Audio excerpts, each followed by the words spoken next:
Hey guys, so this week I've been playing Adventure Time Explore the Dungeon because I don't know. It's out for the 3DS as well as the Xbox, the PlayStation, and also the PC. And it's not good at all. It's, I don't normally say, like, if the game's good or not at the top because I want you to watch the whole video, but I was super disappointed with this game because I love Adventure Time so much. Like, it's such a great show, and the last game was good, and this one was going to be like, oh, the same, but with the voice acting and the story written by Pendleton. Oh, yes, please, but it's not. And I had so many ideas for what I wanted to do with this video. I was gonna make this video look like it's an old VHS, and then I was gonna like wear this hat that I bought in the 90s that is so like 90s kid hat, and then maybe use this sword and do something cool with that and like go on an adventure or something like that.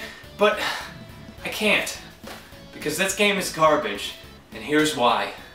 Adventure Time, Adventure Time, Adventure Time. Why are we in this dungeon? I don't know. That's a perfect description for it.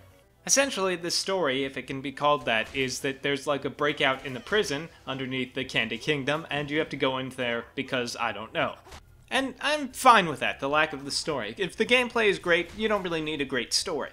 And thankfully, they got the voice cast of the show in the game, so, you know, Finn and Jake and Marceline and Cinnamon Bun and Princess Bubblegum are all there, and it's voiced by the same actors. But because there is no real story, and this is just kind of a mindless dungeon crawl, there's very little opportunity for them to do anything. Each of them has about a dozen lines. So I'm a little disappointed with the story, but that's fine. Let's move on to the gameplay. The game is a meaningless dungeon crawler with all of the aspects that you would expect. You pick from one of the 4 characters, and also secret unlockable characters, that have slight tweaks to them, but basically all play the same.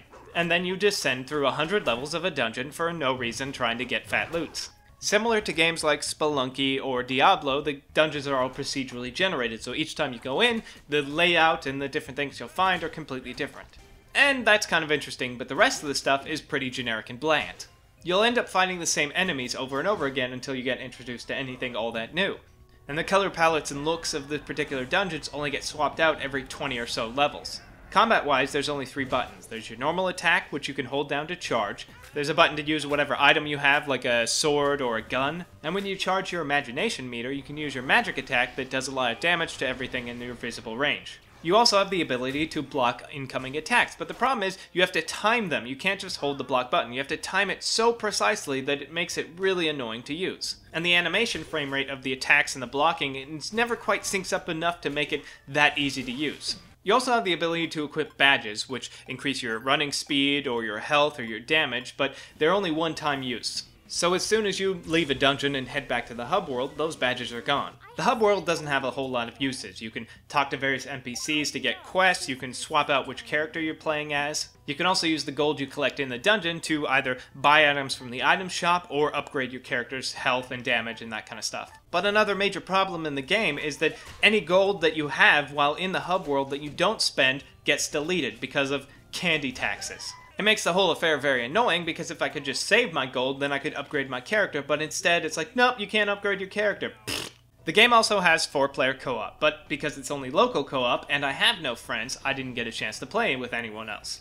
Overall, I found the game frustrating in terms of its design and its challenge. I feel like I die more of like, oh, come on, than, oh, I screwed up. If this were a $10 to $15 downloadable game, a lot of this could be forgiven a little bit, but the fact that they're charging $40, even at a budget price, seems too steep for this game. Oh, Perry the Platypus, please tell me you will never be in a shitty video game tie-in like those Adventure Time dorks.